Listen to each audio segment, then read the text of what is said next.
ఫ్లిప్కార్ట్లో కొత్త ఆప్షన్ వచ్చిందండి. స్కాన్ అండ్ పే అన్నమాట. కొత్తగా వచ్చింది.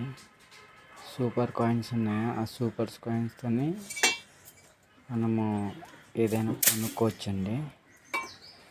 ఇప్పుడు ఫోన్ నెంబర్లు సెండ్ చేసుకోవచ్చు, మనీ సెండ్ చేసుకోవచ్చు, అండ్ మరియు యూపీఐ లింక్ చేసుకోవచ్చు. దానికి బ్యాంక్ అకౌంట్ సెట్ చేసుకోవచ్చు అనమాట. నేనైతే అదే విధంగా మీరు కూడా మీ యొక్క బ్యాంక్ అకౌంట్ని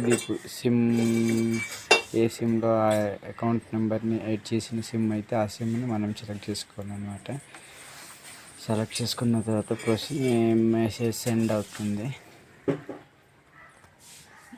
చూడండి, సక్సెస్ఫుల్ అయిన తర్వాత ఆటోమేటిక్గా మన బ్యాంక్ అకౌంట్ అన్నమాట యాడ్ అయిపోతుంది. ఈ ప్రొసీజర్ పూర్తయ్యేంత వరకు